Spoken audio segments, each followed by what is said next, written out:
இந்த மாதிரி ஒரு கிறிஸ்பியான ஸ்ப்ரிங் ரோல் ரெசிபி நம்ம வீட்டிலே பண்ணி பார்க்க போகிறோம்.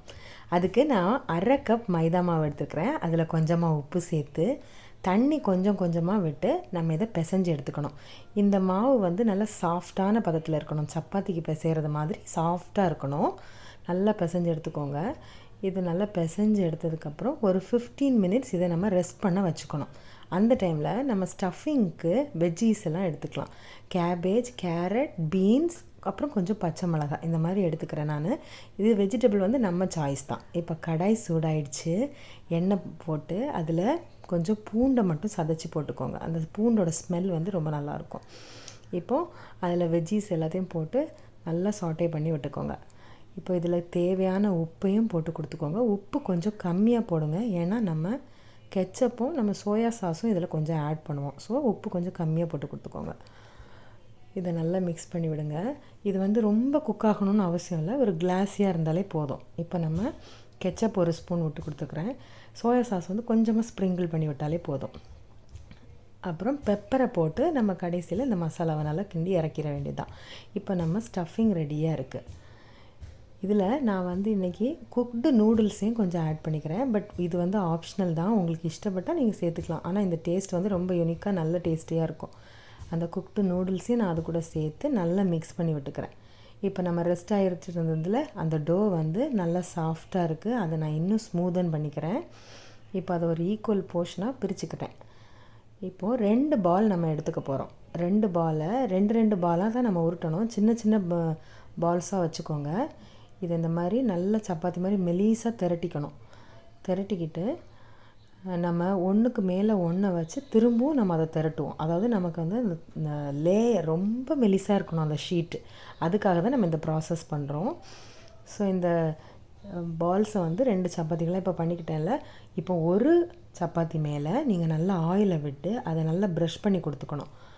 அது மேலே கொஞ்சமாக அந்த பிளெயின் ஃப்ளார் இருக்குல்ல, அதை நீங்கள் தூவி விட்டுட்டு இதை அது மேலே வச்சுட்டு இப்போது திரும்பவும் நீங்கள் இந்த சப்பாத்தியை மெலிசாக பெருசாக உருட்டணும். அப்போது நம்ம குக் பண்ணும்போது இந்த ஸ்ப்ரிங் ரோல் வந்து இந்த 2 லேயரும் ஒவ்வொரு ஷீட்டாக நமக்கு கிடைக்கும். இந்த மாதிரி நல்ல மெலிசாக எவ்வளோ தூரம் நீங்கள் சாஃப்டாக மெலிசாக தின்னாக உருட்ட முடியுமோ அந்த அளவுக்கு நீங்கள் உருட்டி இந்த மாதிரி எல்லாத்தையும் எடுத்துக்கணும். இப்போ நான் இந்த சப்பாத்திகளை வந்து சுட்டு எடுத்துக்க போகிறேன். அதுக்கு தோசைக்கல் சூடானோன்னே இப்படி ஒரு சைடு போட்டு நம்ம ஒரு 5 செகண்ட்ஸ்லேயே நம்ம மாற்றி மாற்றி போட்டுக்கணும். ஒரே சைடை போட்டு ரொம்ப நேரம் குக் பண்ண விடக்கூடாது. ஒரு மாதிரி ரொம்ப ஹார்ட் ஆகிடும். அப்படி ஆகக்கூடாது. நம்ம வந்து ரோல் பண்ணும்போது நமக்கு வந்து ரொம்ப ஃப்ளெக்சிபிளாக அது இருக்கணும். ஸோ நீங்கள் ஓவர் குக் ஆகவே கூடாது. இப்போ சுட்டெடுக்கும்போது ரொம்ப கேர்ஃபுல்லாக பண்ணணும். இந்த மாதிரி 5 செகண்ட்ஸ்க்கு ஒரு வாட்டி நீங்கள் திருப்பி திருப்பி விட்டுக்கணும். இந்த பபிள்ஸ் எல்லாம் ஃபார்ம் ஆகி அது அப்படியே கலண்டு மேலே வரும் பாருங்கள். நம்ம ஒரு 2 ஒன்றா வச்சுருக்குறோம்ல, அது அப்படியே மேலே உங்களுக்கே தெரியும். உள்ளெல்லாம் ஏர் குக் ஆகி இந்த மாதிரி கலண்டு வரும். இது இப்போ நம்மளோட ஷீட் எல்லாமே நமக்கு ரெடியாக இருக்குது. நம்ம இதை சூடாக இருக்கும்போதே இந்த லேயர்ஸை தனித்தனியாக பிரிச்சுக்கணும். இந்த மாதிரி ஒவ்வொன்றா நீங்கள் எடுத்துக்கணும். இதை சூடாக இருக்கும்போதே நீங்கள் எடுத்துடணும். அப்போ தான் கொஞ்சம் ஈஸியாக அப்படியே கலண்டு வந்துடும். நல்ல மெலீஸாக நம்மளோட ஷீட் வந்திருக்கு. அதுக்காக தான் நம்ம அந்த ப்ராசஸே பண்ணோம். இப்போ நீங்கள் இதை தனித்தனியாக எடுத்து அதை ஒரு துணி போட்டு கவர் பண்ணி வச்சுக்கணும். ஓப்பனில் விடக்கூடாது, காஞ்சிராது. காஞ்சிரவே கூடாது. இந்த மாதிரி ஒரு கிளாத் வச்சு நீங்கள் கவர் பண்ணி வச்சுக்கோங்க. இப்போ நமக்கு எல்லாமே ரெடியாக இருக்குது. ஸ்டஃபிங் எல்லாம் ரெடியாக இருக்குது. இப்போ நான் வந்து எப்படி ஸ்ப்ரிங் ரோலை வந்து ரோல் பண்ணுறேன்னு உங்களுக்கு காட்டுறேன். அதுக்கு நமக்கு ஒரு பேஸ்ட் வேணும். அதுக்கு நீங்கள் வாட்டரும் யூஸ் பண்ணலாம். நான் வாட்டரில் கொஞ்சமாக மைதா மாவை கரைச்சி வச்சுருக்கிறேன், தண்ணி மாதிரி. இப்போது ஒரு ஸ்பூன் எடுத்துக்கோங்க ஸ்டஃபிங். ரொம்ப ஜாஸ்தியாக பண்ணாலும் நமக்கு யூனிஃபார்மாக இருக்காது நம்மளோட ரோலு. ஸோ ஒரு ஸ்பூன் எடுத்து இந்த மாதிரி சைடை நல்லா கவனமாக பார்த்துக்கோங்க. 2 சைடையும் நம்ம இந்த ரேப்பெல்லாம் பண்ணும்போது எப்படி பண்ணுவோமோ அதே மாதிரி போட்டு கொடுத்துக்கணும்.